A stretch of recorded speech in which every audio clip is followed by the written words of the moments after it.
हाँ तो दोस्तों आज इस वीडियो पे मैं बताऊंगा सीटेट का पेपर 1 में हिंदी पेडागोजी। दोस्तों मैं आप सभी को बताऊं कि हिंदी पेडागोजी में आज 2 शिफ्ट लेकर के आया हूँ।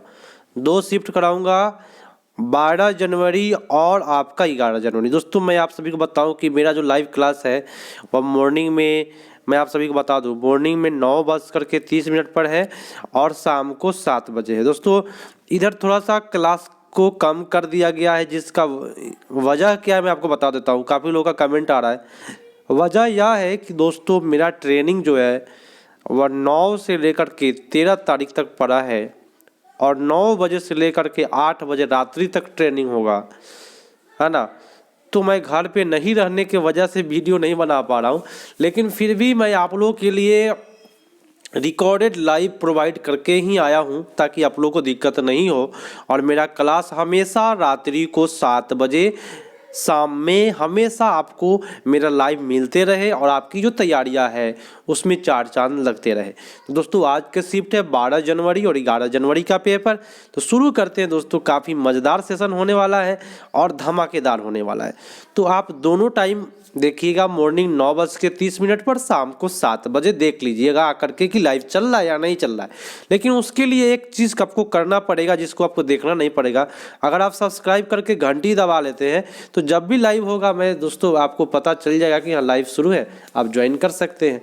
ठीक है, नोटिफिकेशन मिलेगा, क्लास को कभी भी आप ज्वाइन कर लेंगे। तो दोस्तों सब्सक्राइब कर लीजिएगा। शुरू करते हैं मज़ेदार तरीका से और मेरे यहाँ आप सभी को पता है ट्रिक और समझा के। ये तो हुआ भाषण, अब आइए मजेदार तरीका से शुरू करते हैं। क्वेश्चन क्या कहता है कि एक विद्यार्थी अपने संज्ञानात्मक स्तर के सोपान ऊपर के अपठित गद्यांश की समालोचनात्मक सराहना के द्वारा अपनी पठन क्षमता प्रदर्शित कर रहा है ना। अपनी पठन क्षमता प्रदर्शित कर रहा है क्या? तो अपने संज्ञानात्मक स्तर के द्वारा, वो भी अपठित गद्यांश को पढ़ करके। तो दोस्तों इसमें क्या होगा, देखिए अगर देखिए आप लोग जाते हैं एग्जाम देने तो पेपर 1 में हिंदी लिए हैं तो पहले आप क्या पढ़ेंगे, अपठित गद्यांश पढ़ेंगे और तब अपना क्षमता दिखाएंगे क्वेश्चन पर। तो देखिए पढ़ने के बाद जब भी आप जवाब देते हैं तो उसको कहते हैं बोधगम्य निवेश, है ना। आपका उत्तर सबसे बेटर हो जाएगा। किसके अधिक निकट है तो बोधगम्य के जाएगा। निवेश उत्पाद आपका गलत होता है दोस्तों। और बाकी तो आपका ऑप्शन उस लाइक है ही नहीं कि जो जिसे आप करके आइएगा। ठीक है, और मैं बोधगम्य निवेश का एक ट्रिक बता देता हूं जो जीवन में आप लोग कभी नहीं भूलेंगे। बोधगम्य निवेश में ऊपर ऊपर आता है, लिखा हुआ है सोपान ऊपर के अपठित गद्यांश में थोड़ा सा उच्च आता है। इसका ट्रिक है उच्च। I+1 स्टीफन क्रेफसन साहब का यही नियम था, I+1 का। ठीक है, उच्च रहता है तो आपका बोधगम्य निवेश सबसे बेटर होगा अपठित गद्यांश को लेकर के, अगर आप अपना संज्ञानात्मक स्तर व्यक्त करते हैं तो। आइए अगले प्रश्न पाइए। एक ज्ञान की अवचेतन स्वीकृति जहां सूचनाएं संप्रेषण के माध्यम से मस्तिष्क में एकत्र होती है। मान लीजिए 2 आदमी है यहाँ पे, संप्रेषण कर रहा है और दोनों आदमी का ज्ञान एक दूसरे के मस्तिष्क में क्या हो रहा है, एकत्र हो रहा है। तो उसे भाषा के किस रूप में जाना जाता है बताएं। अगर आपका देखिए 2 दोस्त है, आप दोनों आदमी देखिए आप ही और आपके फ्रेंड दोनों आदमी बात कर रहे हैं और दोनों आदमी का बात एक दूसरे के माइंड में क्या हो रहा है, एकत्र हो रहा है। माइंड में, मस्तिष्क में एकत्र होना ही अर्जन कहलाता है। ये माइंड पर याद रखिएगा। मस्तिष्क में ज्ञान का अर्जन होना ही, एकत्र होना ही अर्जन कहलाता है। कोई दिक्कत परेशानी नहीं ना है? चलिए, नहीं होगा दोस्तों। मैं आपको बता दूं पहली बार कि अगर आप मेरे चैनल पर नए हैं तो कम से कम आप एक वीडियो जरूर देख लीजिए। एक वीडियो देखने के बाद आप लोग हमको खोजिएगा कि सर और चाहिए हमको। तो देखिए जितना भी शिफ्ट का एग्ज़ाम हुआ था सभी प्लेलिस्ट में है, जाइए देखिए, मज़ा आ जाएगा, है ना। चलिए, निम्नलिखित में कौन सा एक भाषा का एक अंग नहीं है? दोस्तों भाषा का अंग में ध्वनि आता है, क्योंकि भाषा जब बोलेंगे तो साउंड निकलेगा, तो ध्वनि आता है। अर्थ कुछ न कुछ होता है भाषा का रूप होता है। लेकिन भाषा का रूप में भाषा का अंग आपका पढ़ने का काम जो है ना, भाषा का वह अंग नहीं है। आपका उत्तर डी पर चला जाएगा। जिन लोगों ने डी किया उनका सही जा रहा है। कौन सी पद्धति लिखित भाषा की अपेक्षा मौखिक भाषा पर अधिक बल देती है? लिखने से ज़्यादा मुंह से बोलने पर ज़्यादा बल देता है, कौन सा पत्ती होगा बताए।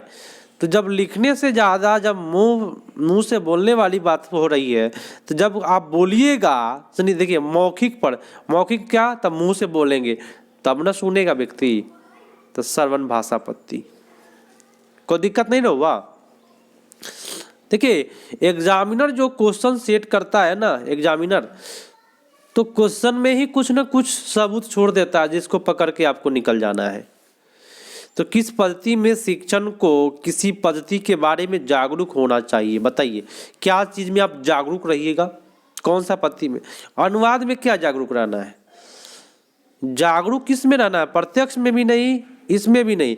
जागरूक रहना है विभिन्न दर्शनग्राही या ग्रहणशील पद्धति में। जैसे कि अगर आप जागरूक नहीं रहेंगे तो ग्रहणशील पद्धति में क्या है, कोई भी वर्ड आप सीख जाइएगा जो खतरनाक भी हो सकता है। तो जागरूक करने की आवश्यकता है ग्रहणशील पद्धति में। आप हमेशा याद रखें मेरे दोस्तों, मेरे साथियों, कि जागरूक वाली बात करें तो दर्शनग्राही या ग्रहणशील पद्धति ही आएगा आपका हमेशा। ठीक है, जागरूक रहने वाली ये पद्धति कहलाती है। दर्शनग्राही या ग्रहणशील पद्धति जागरूक रहने वाली पद्धति है। देखिए मैं आप सभी को फिर से बता देता हूं, यह जो 12 जनवरी का एग्जाम हुआ था, काफ़ी लोग का रिजल्ट बेकार गया था 12 जनवरी में। कारण क्या है, क्योंकि हिंदी पेडागोजी नोट्स करने वाला है, याद करने वाला, इसमें पेडागोजी है ही नहीं दोस्तों, रटने वाली बात हो रही है, कुछ समझने वाली बात है इसमें। तो ध्यान से आप लोग इस प्रकार का प्रश्न आए तो आप करिएगा, नोट करिए मैं जो चीज़ बोल रहा हूँ। समाचार पत्र की मुख्य पंक्तियों को सरसरी दृष्टि डालना। मान लीजिए सुबह पर आप बैठे हुए हैं, अखबार आया, सभी अखबार पर आप सरसरी निगाह से देख रहे हैं, सरसरी दृष्टि डाल रहे हैं, तो मेरे दोस्तों सरसरी दृष्टि डालना क्या कहलाएगा, तो याद रखिएगा सरसरी दृष्टि डालना आपका होगा सरसरी दृष्टि से देखना। सबसे बेटर आपका यही जाएगा। कोई दिक्कत नहीं ना हुआ। देखिए कभी भी दिक्कत हो तो कमेंट में करिएगा, चैटिंग बॉक्स में नहीं करिएगा, कमेंट में करिएगा, मैं आपको जवाब देने की कोशिश करूंगा। ठीक है, अगला, निम्नलिखित में कौन सी लेखन की विशेषता नहीं है। लिखने की विशेषता, देखिए लिखने का विशेषता नहीं है तो अच्छा संगठन तो है, अच्छा से लिखेगा, स्पष्ट उद्देश्य के लिए लिखेगा, व्याकरण शुद्ध लिखेगा। लेकिन अब लिखने की बात हो रही है, मेरी बात सुनिएगा, हम तो इसी प्रकार से पकड़ते हैं। अगर आप मेरे तरीका से पकड़ेंगे तो पूरा का पूरा नस पकड़ के आइएगा, कहीं भी दिक्कत नहीं हो। तो लिखने का विशेषता में मौखिक रिपोर्ट कहाँ से आएगा, मुंह से बोलने वाला रिपोर्ट कहाँ से आया, क्या इसे मुंह से बोलने वाली बात हो रही है, तो यही नहीं होगा दोस्तों। नेगेटिव क्वेश्चन था, नेगेटिव उत्तर मारेंगे। अगला प्रश्न सुनिएगा, क्वेश्चन क्या कहता है कि निम्नलिखित में कौन सा सिद्धांत बच्चे के अमूर्तन शब्दों को सीखने तथा शब्दों को कैसे वर्गों में संबंधित है यह पहचानने में सहायता करता है। तो कौन सा रिपोर्ट होगा बताएं, क्या सहायता करता है। तो बच्चों को शब्दों तथा भाषा का ज्ञान के विविध उदाहरणों को सुनने की आवश्यकता है। तो कहीं भी इसमें नेगेटिव बात बोला है क्या, नहीं बोला है। विविध उदाहरणों को सुनने की आवश्यकता है, अच्छी बात है। आगे भी देख लीजिए, शब्द संपदा व्याकरणिक पारस्परिक रूप से होने वाली प्रक्रिया। दोस्तों व्याकरणिक आपका गलत हो जाएगा। अगला शब्द है कि भाई बच्चे शब्दों को अर्थपूर्ण संदर्भ में अच्छी तरह से सीखते हैं, अच्छी बात है, ये भी अच्छी बात है। लेकिन दोस्तों इसमें सबसे बेटर जो जाएगा आपका उत्तर, यहाँ तो डी में नेगेटिव है, सी पॉजिटिव है, ए पॉजिटिव है, क्या मारिएगा। तो देखिए अर्थपूर्ण संदर्भ में तभी सीख पाएगा जब उसको विविध उदाहरण दिया जाए। ठीक है, तो सबसे बेटर आपका उत्तर ए पर जाएगा।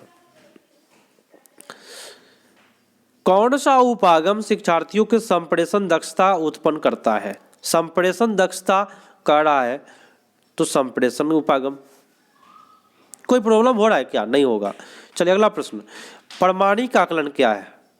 प्रामाणिक आकलन क्या है मेरे दोस्तों, सुन लीजिए। प्रामाणिक आकलन नेगेटिव जाता है, लेकिन प्रामाणिक आकलन के बारे में बताना है तो मानकीकृत परीक्षण में उत्तर को चुनने के लिए सीमित संख्या, सीमित वर्ड गलत है।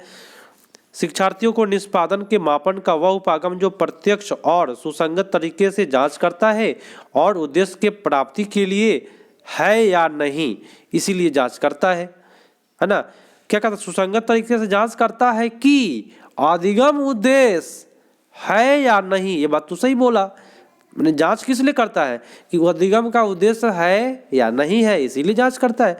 ये अच्छा बात बोला। लेकिन मेरे दोस्तों प्रतिफल पर बल देना, मतलब कि रिजल्ट पर बल देना गलत जाता है। उसके आगे है तुलना करने से, मानकों तुलना। मेरे दोस्तों तुलना करने से मनोवैज्ञानिकों ने बोला क्या कि तुलना करने से बुद्धि घटती है, इसलिए गलत हो गया। अगला क्वेश्चन है कि रचनात्मक आकलन के बारे में कौन सा कथन उपयुक्त है। रचनात्मक आकलन में सत्र की अवधि में विशेष शिक्षार्थी के कौशल का मूल्यांकन होता है। तो रचनात्मक में सत्र की अवधि में नहीं होता है, सत्र के अंत में होता है योगात्मक। तो ये रचनात्मक में नहीं जाता है सत्र वाली बात। शिक्षार्थियों की प्रक्रिया पर केंद्रित है। शिक्षण संस्थान में बहुत अधिक मान्यता दिया गया है, ये बात गलत बोल दिया। त्रुटियों को तुरंत सुधारना, भाई ये भी गलत हुआ। तो शिक्षार्थियों के प्रक्रिया पर केंद्रित है रचनात्मक आकलन किस पर केंद्रित है, तो बच्चा पर केंद्रित है, बाल केंद्रित है ना। बाल केंद्रित की प्रक्रिया पर है, तो सबसे बेटर आपका यही जाएगा, आपका उत्तर बाल केंद्रित ऑप्शन मारेंगे। स्वतंत्र लेखन का मुख्य लाभ यह है कि विद्यार्थी जो है, स्वतंत्र लेखन में क्या करता है विद्यार्थी, यह महसूस नहीं करते हैं कि उन्हें अधिक लिखना या पूर्णता, अधिक लिखना और पूर्णता लिखना, ये बात जो है ना आपका गलत लिखा हुआ है। स्वतंत्र में क्या होता है, बच्चा स्वतंत्र रूप से लिखता है ना। चलिए, तो स्वतंत्र लेखन में बच्चा रचनात्मक बनने की स्वतंत्रता का लाभ उठाता है। जो मन करता है वो लिखता है, अपने उसको रचना करता है, लेकिन अपनी प्रथम भाषा में लिखता है। ये अपनी प्रथम भाषा, जहाँ भी सेल्फिश की बात हो जाए ना, सेल्फ अपनी वाली बात हो जाए, कोई सेल्फिश वाली बात हो जाए, वो गलत होता है हमेशा। न लिखने वाली बात गलत होता है। सबसे बेटर आपका उत्तर सी पर जाएगा। बच्चे किस अवस्था के दौरान तरह तरह के अक्षरों को मिलाकर के ध्वनियाँ शुरू करते हैं, बा दा दा दा ला ला ला, इस प्रकार से बच्चा जो शुरू करता है वह किस अवस्था के अंतर्गत आता है, बताएं। बच्चा एकदम छोटा सा जब जन्म लेता है 0 से 2 वर्ष, उसी टाइम में ये होता है ना। इसको बल बलाने की अवस्था कहते हैं, बा दा दा दा दा। कुछ चटनी हाथ में पकड़े रहेगा, मुंह में लगाएगा, बा दा दा दा करेगा, तो उसको कहते हैं बल बलाने की अवस्था, याद रखिएगा। चलिए, आपका उत्तर डी पर चला गया। किसी शिक्षार्थियों की भाषा के विषय क्षेत्र में किसी विशिष्ट कमजोरी को किसके द्वारा पहचाना जा सकता है, बताएं। विशिष्ट कमजोरी को, अगर कमजोरी है तो क्या करिएगा। मान लीजिए अगर आपको बुखार लगा है तो क्या करिएगा, निदान करिएगा कि नहीं निदान करिएगा। तो कमजोरी को पहचानने के लिए हम लोग क्या करते हैं, निदान करते हैं। तो निदानात्मक परीक्षण मारेंगे, कोई दिक्कत होगा नहीं। अगर मैं जिस तरह से जोड़ करके बनाता हूँ उस प्रकार से अगर आप लोग बना करके आते हैं तो दिक्कत की संभावना ही नहीं है। और आपको मैं सबसे पहली बात बता दिया कि इस शिफ्ट में, इसमें 2 शिफ्ट का पेपर मैं शामिल करके आया हूँ ताकि आपको काफ़ी मज़ा आए और आप क्लास कर पाए, ठीक है। निम्नलिखित में कौन सा प्रथम भाषा अर्जन में महत्वपूर्ण कारक है। भाषा अर्जन के लिए क्या चाहिए, मान लीजिए आपको नया भाषा अर्जित करना है, कौन सा भाषा ले ले। तो एक मान लीजिए आपको स्पेनिश भाषा अर्जन करना है, तो स्पेनिश भाषा के लिए आपको उस प्रकार के प्रकृति में डाल देंगे, उस प्रकार के वातावरण मतलब क्या, प्रकृति में डाल देना, तो आपको अधिक से अधिक आप सीख पाइएगा। आइए अगले शिफ्ट पर आ जाइए। 11 जनवरी का पेपर है। अब ये पेपर कैसा है इसको देखना पड़ेगा कि 11 जनवरी का पेपर कैसा है। चलिए हम लोग आते हैं क्वेश्चन पर। चलिए, क्वेश्चन आपके स्क्रीन पर आ गया है, मेरी बात सुनिएगा। और मज़ेदार है दोस्तों, मज़ेदार है। आप इसको देख करके मन खुश हो गया होगा और आप लोग का जवाब आना शुरू होगा। बताए, निम्नलिखित में कौन सा क्षेत्रीय भाषा को परिभाषित करता है। तो मैं आपको एक लिखवाया था क्षेत्रीय भाषा की परिभाषा, किसी विशेष क्षेत्र में बोली जाने वाली भाषा क्षेत्रीय भाषा कहलाती है। क्षेत्रीय भाषा किसे कहते हैं, तो किसी विशेष क्षेत्र में बोली जाने वाली भाषा को क्षेत्रीय भाषा कहते हैं। तो विशेष से क्या बना, विशेषता। बोले तो क्षेत्र में भाषा की वाक विशेषता, हुआ कि नहीं हुआ। देखिए मेरे द्वारा अगर आप करते हैं ना पेडागोजी, कभी भी गलती नहीं करेंगे। प्रत्येक चीज में मैं आपको कुछ न कुछ कीवर्ड बताऊंगा जिससे कि आपका सीटेट बेटर तरीका से निकलेगा। क्या कहता है कि निम्नलिखित में कौन सा संकेत भाषा के संबंध में सही है? संकेत भाषा के संबंध में सत्य बताना है।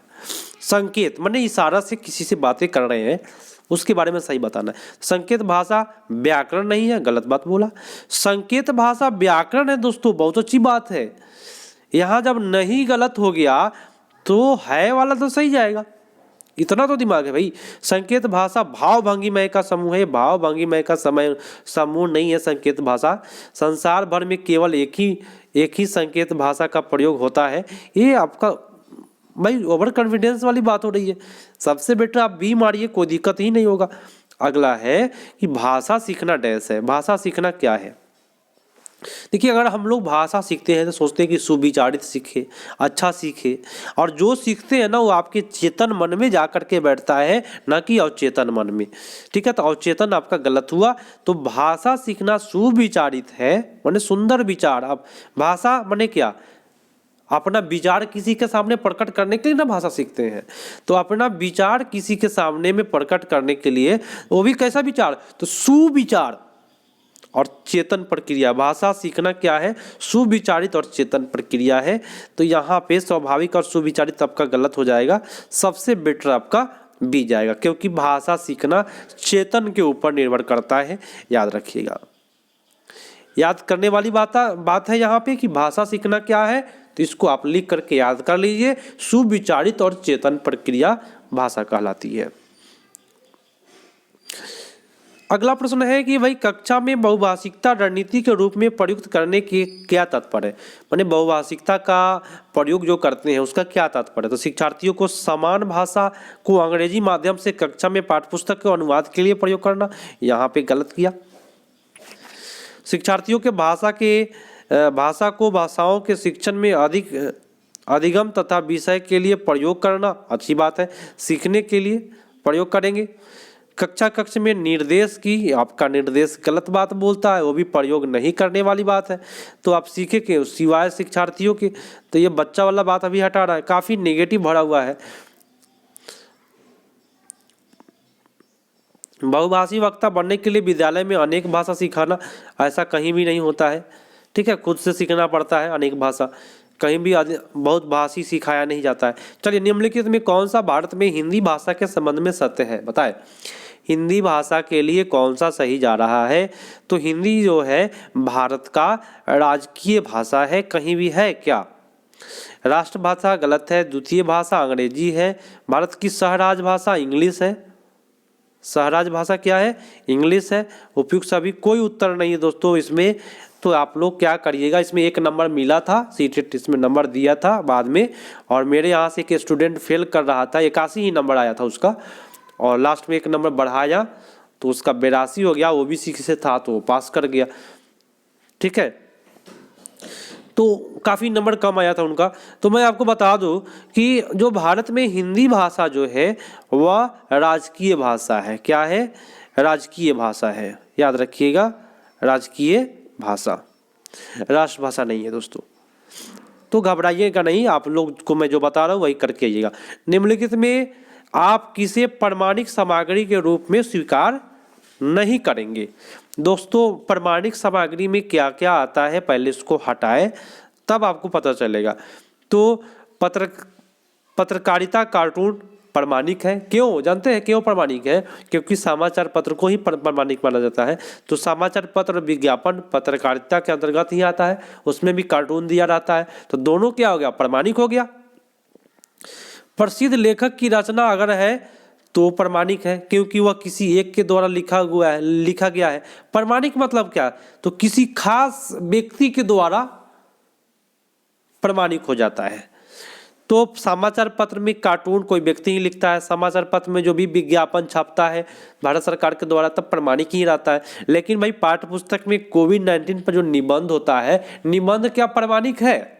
बदलते रहेगा ना भाई, सब कोई अलग अलग लिखेगा ना। तो यह आपका उत्तर सबसे बेटर सी पर जाएगा, क्योंकि नेगेटिव बात बोला है। कक्षा 8 के शिक्षिका अपने शिक्षार्थियों के पाठ पढ़ने में अनुवर्ती कार्य के रूप में क्रम क्रम से कहानी की घटनाओं तथा विचारों को लिखने के लिए कहती है। वह क्या कर रही है? पता है, लिखने के लिए कर रही है तो क्या कर रही है? तो अपने शिक्षार्थियों को उपविषय वस्तु निर्माण करने के लिए कर रही है। तो जब लिखने के लिए कर रही है तो उपविषय वस्तु निर्माण करने के लिए कर रही है। बहुत अच्छी, कहीं भी इसमें दिक्कत नहीं है। इसमें क्या, शिक्षार्थियों को कहानी को दोबारा पढ़ने के लिए, दोबारा पढ़ने से बच्चा का जो होता है ना, मन ऊब जाता है, फिर से नहीं पढ़ेगा बच्चा, है ना। टीचर का तो काम है पढ़ाना दोबारा। और लेखन कौशल को पुनर्बलन देना, ये पुनर्बलन ही गलत जाता है। लेखन कौशल को याद करने को बढ़ावा देना भी गलत गया आपका। तो जो मैंने बताया और आप लोग जो बता रहे हैं वो आपका उत्तर सही जा रहा है। अगला है कि निम्नलिखित कथनों में कौन सा भाषा की कक्षा में साहित्यिक पाठ्य सामग्री के शिक्षण के लिए सत्य नहीं है? साहित्य के लिए क्या सही नहीं है बताएं।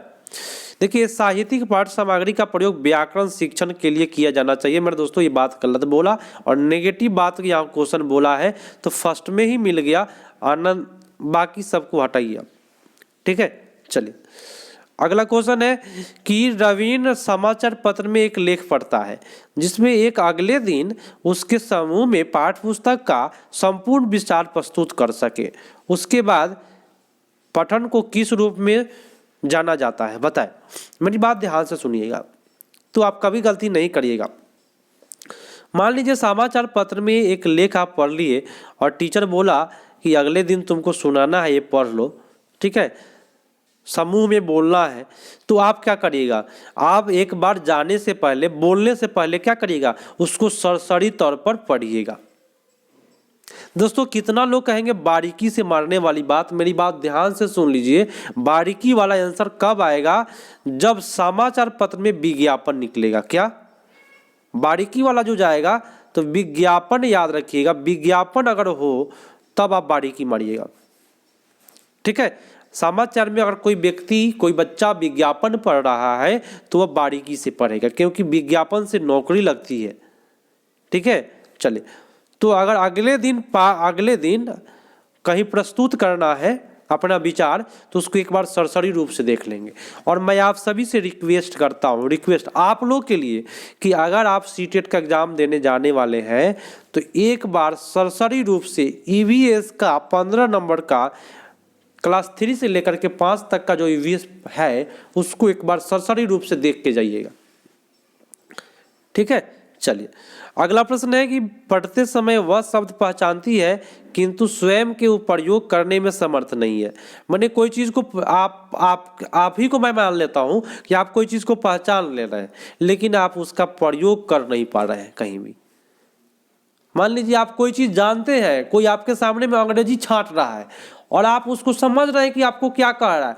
मान लीजिए कोई गाली दे रहा है अंग्रेजी में, आप समझ रहे हैं लेकिन आप उसको अंग्रेजी में नहीं बोल रहे हैं। आप बात समझने के लिए आप समझ जाते हैं लेकिन बोल नहीं पाते हैं, तो उसको कहते हैं निष्क्रिय शब्द भंडार। क्या फायदा है इसे जान करके? तो इसको कहते हैं निष्क्रिय शब्द भंडार, जब कभी आप बोल नहीं पाएंगे। आधारभूत अंतर्वैयक्तिक संप्रेषण कौशल डैश होता है। आधारभूत अंतर्वैयक्तिक संप्रेषण जो होता है भाषा के वर्तमान में प्रयोग होता है, अच्छी बात है। उच्च स्तरीय चिंतन आपका गलत हो रहा है। अमूर्त विचारों के संकल्पनाओं को प्रकट करने के लिए आपका गलत है। मेरे दोस्तों, अमूर्त गलत होगा, तो ये आपका ये सबसे बेटर यहाँ पे लग रहा है। प्रतिवेदन देना, रिपोर्ट देना आपका गलत जाता है। वैज्ञानिक शोध, तो सबसे बेटर आपका उत्तर ये पड़ गया। चलिए अगला प्रश्न है कि कौन सा लेखन उपागम शिक्षार्थियों को लेखन सिखाने के लिए लेखन के विभिन्न स्तरों से गुजरने का अवसर प्रदान करता है? बताएं, कौन सा अवसर प्रदान करता है? दोस्तों, मैंने आपको एक बात बताया था बार बार कि लिखने की बात है। लिखना उपागम क्या है? तो लिखना एक प्रक्रिया है। मैं आपको नोट्स में लिखवाया था, तो आप लोग अगर नहीं लिख पाए हैं, जो लोग नए हैं लिख लीजिए। लिखने वाली बात कभी भी आएगा तो प्रक्रिया आएगा। लिखना क्या है? प्रक्रिया है। लिखना आएगा तो क्या है? एक उपागम है। ठीक है, याद रखिएगा, प्रक्रिया उपागम है।